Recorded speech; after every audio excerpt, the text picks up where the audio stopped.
嗨，大家好，我是躺平树，今天是2026年2月27号。这一期咱们继续春节返乡见闻录，看一看网上这些人所描述的春节回家过年感受到的经济的冷热。今天正好这个文旅部他公布了这个春节期间的这个出行人数和消费总数。这个数一看可以说恰恰反映了当下这个经济冷热情况。今天我在网上看到一篇文章我们就着这篇文章来聊一聊当下的这个经济现状。当然了，重点是县城的经济，因为这个县城的经济总是给人感觉好像跟这个北上广深不太一样。咱们平常聊的更多的是北上广深，那么春节期间呢，聊的更多的就是乡村见闻。他这个文章这么说的叫街头冷清与消费降级，官方热数据下的基层冷现实。就是官方的数据热，但是现实冷。他的文章说回到县城第一眼看到的是街头的萧条。往年春节县城主街道车水马龙，店铺爆满，今年却冷清许多。超市开业促销，鸡蛋便宜几毛钱，我妈6点就去排队，队伍排到门外。她说能省一点是一点。以前她买东西从不看价格，现在专研究哪个超市菜便宜，哪天有特价。不是她变抠了，而是日子紧了。这与全国年经济，就是春节经济假日经济火爆数据形成鲜明的对比。总有网友说我怎么看到我们那个县城，我们那儿还人头攒动，还挺好的。还有人说好像没什么变化呀。但是不要紧，文旅部的数据告诉你真相到底怎么样。不能排除有些地方还是比较火热的，你不能说全国每个地方都一样，都是冷冷清清。这个文旅部的数据显示2026年春节9天，国内出游 5.96 亿人次，收入8035亿元，同比增长显著。这个数字非常漂亮出游人数和收入都创了新高。但是你要扒开了一看，你就发现哇凉的，这叫内行看门道，外行看热闹。今年这个春节是9天假期，那么9天你出行的人数就多了，你9天的消费多了，很正常。往年假期都是7天，所以我们要算一下人均消费金额，再算一下人均每天消费金额，你就知道了。我们从这个疫情之后算起吧，因为疫情之前，疫情期间那个出行人数肯定少很多人回不了家过年，对吧？3年口罩。根据文旅部的这个提供的2026年数据那么人均消费是1348元，人均每天消费不到150元。大家还记得这个2025年国庆节、中秋节吧？双节好像加到一起，那个人均消费是114块。这次春节人均消费每天消费是150块。那么我查了一下2025年7天假，人均消费是1351元，人均每天消费是169元。2024年人均消费是这个整个假期7天花了1335元，人均每天花167元。2023年人均假期是消费1220元，人均每天花174元。你就看出2026年纯粹是因为多放了2天假，所以这个出行人数、消费金额创新高，但是人均每天消费是创了新低，人均整个春节消费也比2025年低。这是文旅部的数据你也仔细分析一下，你就发现了什么叫经济低迷，什么叫消费低迷。放了9天假，人均消费还赶不上2025年放了7天假，每天的消费那是创了近几年的新低我看了一下从文旅部这个近8年，它这个人均每天花150都是最低的，就是2026年所以你不要以为你们家那儿好像有几个人在那蹦跶，你就说你的经济挺好。这文旅部的数据你算一下就明白了。他这个文章说今年的春节我第一次深刻感受到小县城经济下行的刺骨含义。北方一个普通的北方小县城，主街那条我从小走到大的路，10家店关了3、4家，有的贴着转让2字，有的直接空置，玻璃上落满灰尘。我妈说今年关门的特别多，那家开了10几年的服装店老板娘也去南方打工去了。以前县城的逻辑是只要有个门面，卖点什么都能活，现在不行了，人都不怎么逛街了，年轻人刷手机买东西，中年人捂着荷包，就是捂着钱包不花钱。这不是我一个人的观察。2020年春节这个史上最长的9天假期，本该是烟火最旺的时候，却成了无数返乡游子直面基层经济现实的窗口。所以我们官方公布的数字告诉你创新高，但是他不告诉你人均花费每天花的钱创了新低。当你真正走进县城、农村，这些数字背后是脉冲式短暂热闹后的迅速冷清，是理性消费降级的无奈选择，是编制人员工资拖欠、年轻人就业迷茫、老板欠债跑路、地方债高企的层层叠加。所以说官方公布的这些什么数字增长啊，那都是总额增长，是因为多放了2天假。你要再放5天假，你放14天，你看看那总额更多，出现人数更多。所以说官方的这些热数据多为返乡潮带来的脉冲式释放。你看这个抖音生活服务报告显示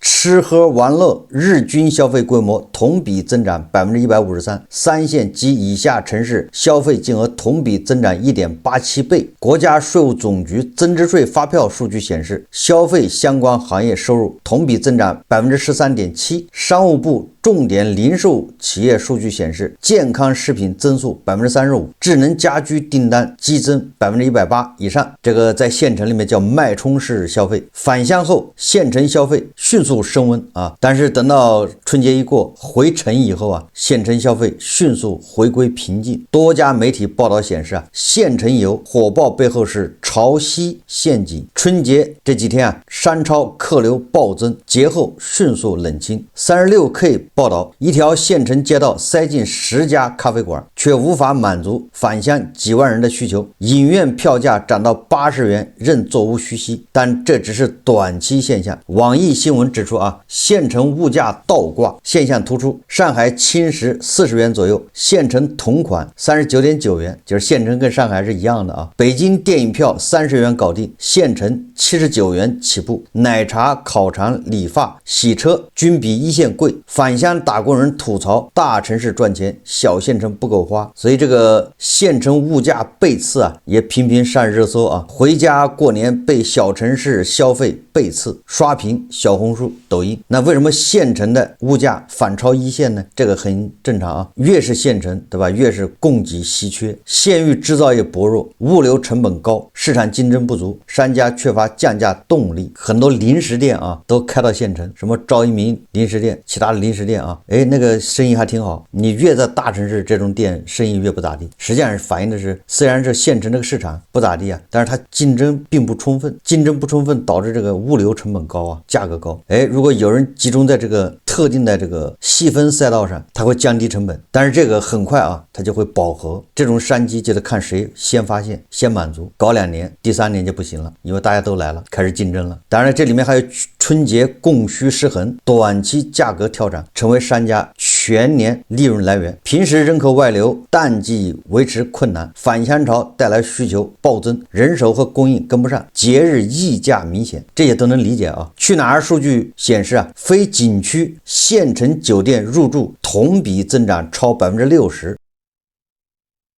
有媒体报道，安徽临泉、湖南汉寿等人口大县翻倍，但这是脉冲式，节后酒店空置率回升，商户数着钞票，盘算350多天，淡季1年也就做这半个月的生意，消费结构也明显降级。传统年货遇冷，怎么冷你看这是国家这个有关部门的数据糖果市场比2017年峰值下降50亿元，白酒动销下滑个位数至2位数，普通牛奶理赠价值下降 14%。 新兴品类虽热，但多为健康化、情绪化、智能化、体验化、悦己消费。 IP 联名零食、财神限定款受欢迎，智能猫砂盆、什么智能眼镜销量环比增 62%， 这些东西都是自己买给自己的年轻人不再大手大脚发红包，200到500成为主流。送礼实用化，大米、食用油、水果礼盒取代高档烟酒。商务部年货节数据显示，高档酒楼生意惨淡，预制菜在家聚餐节省费用，社交降级成主流。朋友圈拜年取代挨家串门，非必要聚会减少。所以这个小红书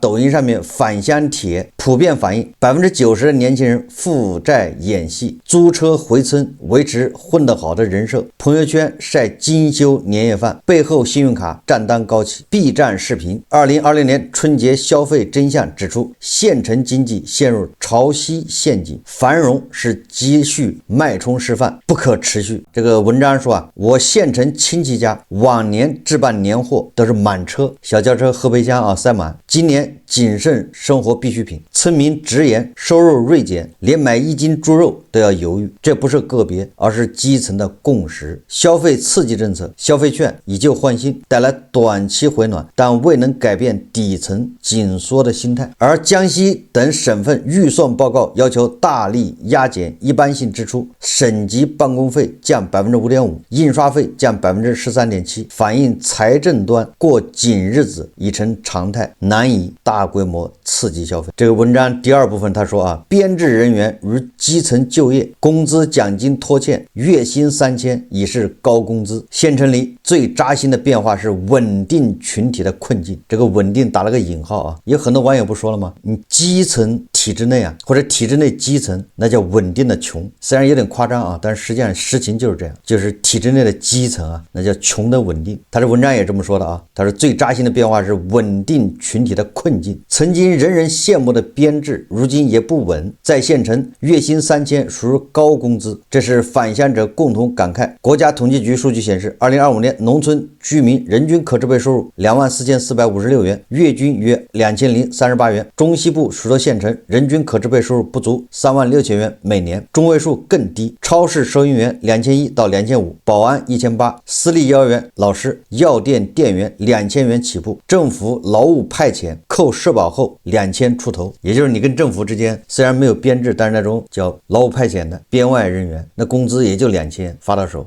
他说我爸老同事55岁，小厂干了20多年，前2个月被优化，现在骑电动车找保安、门卫、仓库管理员，一个月薪2000元的岗位，几十人抢。以前招人托关系，现在人求场子，县城找工作供需彻底反转，编制人员日子更难过，教师绩效工资发不下来，护士夜班补贴取消，绩效拖欠。乡镇在编人员2025年工资还没发完，一些学校老师、一些医院的护士、乡镇人员均暂未可知发放时间，也就是欠的工资什么时候发还不知道。收入骤减，生活水平下降，停补习班，改平替化妆品，戒烟戒酒，靠父母接济。这就是基层啊，很多编制人员的日子确实稳定，是穷的稳定。有人自嘲啊，甚至有人问为什么不辞职？那答案很简单，因为没有编制的人更难，无非是两害相权取其轻。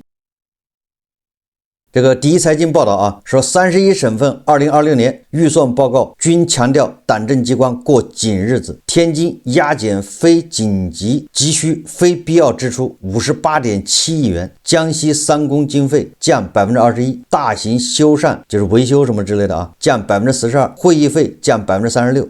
连北京啊都要压减18.2亿元，并开展过紧日子评估扣减预算。2026年啊，这么多地方勒紧裤带过日子，政府勒紧裤带过日子，你想想，这牛马韭菜，你还想吃香的喝辣的是吗？不科学啊！吉林严格财政供养人员，人员加经费双重管控。广西建立财政承受能力评估机制，严防超标项目。个别单位宽松软问题认层，审计报告点名突击花钱，违规津贴补贴。这是第一财经报道的啊，也就是2026年很多地方要勒紧裤带过日子。当官老爷勒紧裤带的时候，你说牛马韭菜还指望有什么好日子过吗？这个社交媒体上啊，有大量的这个文章和视频显示啊，河南某县对吧，县城的教师、医生工资拖欠，陕西、河北等地乡镇公务员绩效缩水，甚至啊，有些媒体还报道什么网格员欠薪。福建莆田邗江区700余名网格员半年未发工资，月薪啊，他每个月工资就2200，他居然拖半年没发。福建莆田难道很穷吗？虽官方称统筹解决，但基层维稳压力下欠薪普遍。至于国企那就更厉害了啊，什么全员降薪、拖欠工资。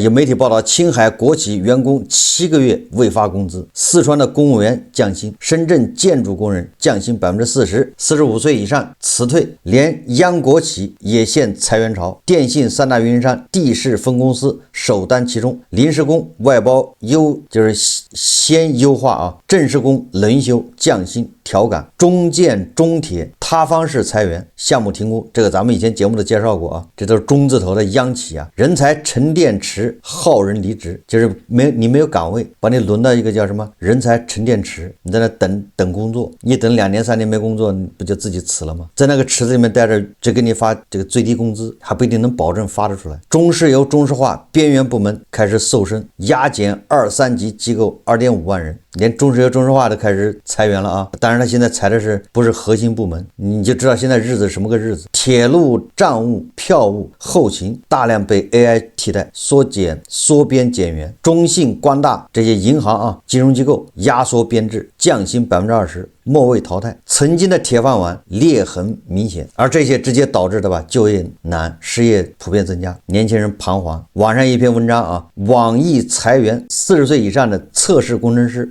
然后呢回宁夏老家买房，开公交找关系去开公交车，做电工要交押金，最终啊全国海投简历，但是仍因年龄偏大而被拒。这个 B 站有个视频叫从杭州网易失业的40家同事再就业之路，也挺惨的啊。第三个就是老板的欠债破产如失业潮， AI 无就业增长下的结构性阵痛，县城中小企业老板日子更苦，房地产深度调整，开发项目减少，土地出让收入从2021年峰值8.7万亿降至2024年约4.8万亿，2025年前10月颓势未改，地方财政雪上加霜，企业税费减少，效益变差。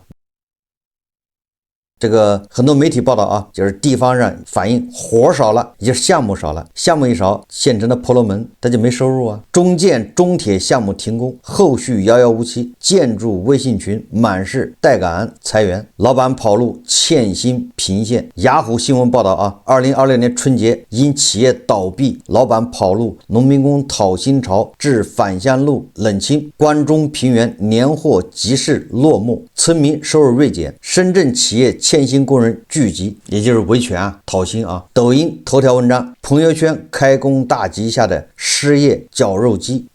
他这个自媒体文章说啊，就是深圳啊，很多地方一开工开年啊，本来是叫开工大吉，他这一开工就打击，不是大吉啊，开工打击，好多人跑来要钱。这个花旗啊报告，他说 AI 驱动新经济3.3万亿资本支出，但是啊却没有就业的增长。那按理来说3.3万亿资本支出，那你这创造多少就业岗位啊，而且是优质岗位，但是他这3.3万亿资本下去，就业没有增长，反而恐怕还要下降。服务业缓冲垫爆满，2亿灵活就业占劳动力26%，网约车司机750万家，也就是网约车司机现在已经超过750万，有270万网约车司机是巡游，也就是订单不满。这个都是花旗的报告，他说啊 AI 清洗司机岗位，组织架构折叠，一人干3人活，周工作48.6小时超标，31%的工作高暴露 AI 风险，也就是说31%的工作也可能被 AI 取代啊。这7030万就是9.6%的被直接替代，低互补性岗位如文员、基础金融首当其冲，还客服吗？可能都要被 AI 取代。青年失业率16.5%，20到29岁这个年轻人啊，有13.6%的面临被 AI 取代。这就是 AI 发展，一方面是科技进步，一方面是给就业带来的冲击，这就是悖论啊。那边越发展越红火，这边韭菜感受越难，压力越大，因为你工作岗位少了。县城老板破产故事比比皆是，某核桃基地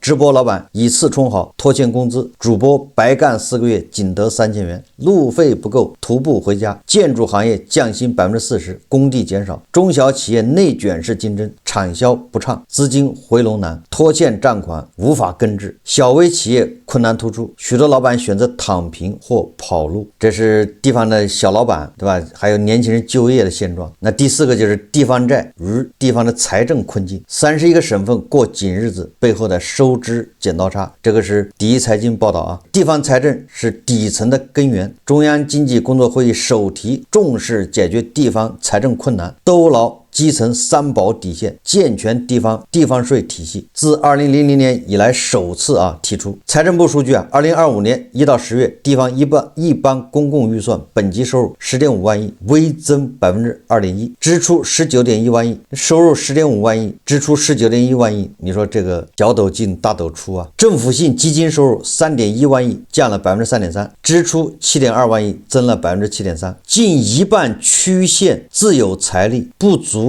实际支出30%，什么意思呢？也就是说有一半的县城他们自己的收入还覆盖不了自己支出的30%，你就挣1万要花3万，你说怎么办？2024年地方整体收入覆盖86%的支出，东部沿海市县同样承压，也就是说长三角、珠三角也好不到哪里去，压力也很大。当然这个土地财政崩盘是主要原因，土地出让收入降幅近50%，自主财力严重受损。31省份预算报告均要求压减一般性支出，控制新增资产，严控编外人员，发挥国有资产调剂平台。债务风险突出，12个高风险省份中，内蒙古、吉林退出，宁夏申请，剩余9省化债进度分化。青海年内确保退出，辽宁、甘肃压降融资平台超80%。但市县可用财力紧张，三保债务还本付息刚性增长。广西研究财政承受能力评估，吉林全面推行政府投资项目预算评审，严禁超标准建设，审计点名突击花钱，违规支出。你看这都是2026年地方政府要过紧日子，那你说这地方的公务员还有什么好日子过吗？那牛马韭菜更没好日子过。那么在这种背景下年轻人的迷茫、彷徨，还有不婚主义，拒绝消费，归根结底都是未来预期的弱化。返乡年轻人普遍迷茫，县城机会少，大城市内卷严重， AI 无就业增长，服务业饱和，岗位融合，让超级个体成无奈选择。许多人停补习班，改消费习惯，远离消费主义，所以不婚主义悄然流行。双体制内家庭才有松弛感，体制外风险高。县城婚恋市场，体制内身份是通行证，否则难找优质对象。实际上这个现象不光在广东在山东在全国都一样，这差不了多少就是只是这个程度不一样山东不就是帕萨特后备箱里面装满了米面粮油，这是顶配。实际上全国其他农村地区都差不多，就是欠发达地区都是这种观点。你只要是体制内的，你就是优质的；体制外的，哪怕你在这个腾讯或者是华为上班，那也是算是闲散人员不稳定明年过年回来你就不是腾讯的了，对吧？被裁了，所以这个没有安全感缺失。体制内知下月有钱，体制外总担心老板跑路生病。根据这个 B 站还有抖音这些自媒体反映，95后、00后消费从面子转向实用加体验，有机食品、智能家电、健康护理涨23%以上，下沉市场休闲娱乐订单增30%，小城市冲上热度榜，但背后是借钱过年、负债演戏，心理上职业倦怠、去人格化不变，无意义内耗、表演性劳动，让扛不住成集体崩溃。实际上就是县城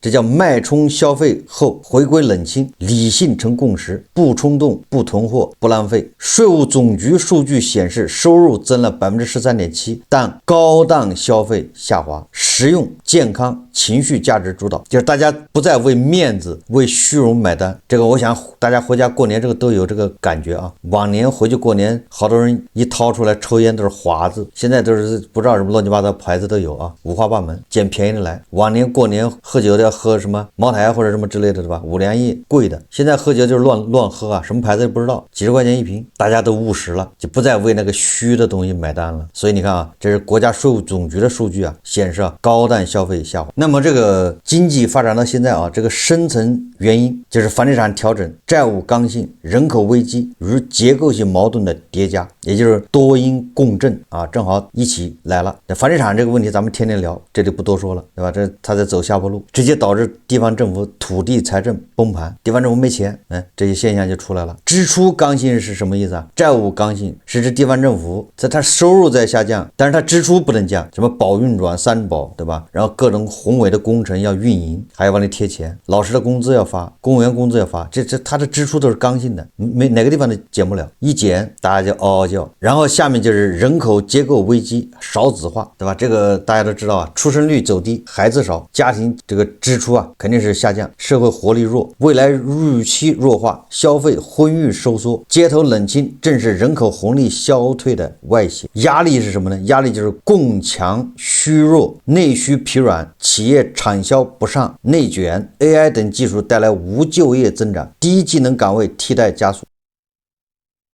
这个外部环境，那全球经济放缓，地缘冲突，保护主义，逆全球化啊，这些都是不利因素。这就会导致什么呢？导致咱们现在咱们政策是叫刺激消费。实际上你越刺激，仅有的一点利好啊，但刺激没效果啊。但是唯一有效果的地方，它恐怕就是大城市头部企业得好处。你比如说，我就举例子吧，你刺激买空调，那你地方那这个县城的老百姓买了格力空调，那谁得好处呢？珠海那边得了好处，是不是这么理解啊？对吧？你把这想明白就行了。就政府刺激消费，仅有的一点好处，对吧？出来一些头部城市或者头部企业，对县城的没什么影响。县域供应链是末端，对吧？生产也是末端，它没什么生产，竞争不足，红利衰减快，所以这些因素互为因果，形成恶性循环。财政紧，工资拖欠，消费降级，企业更难，债务风险深，预期更弱。等到回乡过年的人一走，整个县城又陷入冷清之中，大家又盼着下一个春节。那这中间350天干什么呢？所以他这文章最后说寒冬中的韧性与破局之路。2026年春节返乡，让我看到县城经济的真实底色，不是没有活力，而是活力被结构性压力挤压成短暂脉冲。官方数据亮眼，基层见闻扎心。其实上官方数据也不亮眼，因为你没看明白这个数据的结构，你只是看大面，对吧？就像高考一样的你以前是考5门科，你考了个600分，现在考8门科，你还是考600分，你考了700分，你说你多了100分，你成绩提高了，这个恐怕得好好说道吧，对吧？以前考5门科你考600分，现在考8门科你考700分，这能说明你成绩提高了吗？不一定啊，对吧？说不定成绩下降了。返乡后，我爸老同事仍在骑电动车找活，我妈继续研究特价菜年轻人或许还在纠结回不回，但日子总要过，清醒自在温暖，这是许多县城人的新期待。时代一粒灰落在个人头上是一座山，但无数普通人的坚韧正是中国经济韧性的源泉。不管怎么说从个人的这个返乡见闻来看，还是从官方数据，都指向了消费降级，消费熄火，对吧？人均每天消费创新低，这个是不争的事实，这已经说明问题了。人均9天花的钱和25年人均7天花的钱是一样的，还比那还低，那你说消费是不是在降级啊？这就是经济现状。当2025年国庆节、中秋节，对吧？人均消费114的时候，很多人还不知道怎么回事，没觉得这个东西很严重，结果后面是什么？后面是社零数据只有3.7%的增长，比 GDP 还低，最后导致什么？你就能看到北京、上海一线城市房价补跌，真没钱了。所以数据很扎心如果你不仔细看，你感觉还是稳中向好，但是你仔细看完之后，你就发现这是无奈。好，这期节目咱们就聊到这里，感谢大家收看。如果喜欢我的节目，欢迎订阅转发，也可以在下方留言评论，谢谢大家。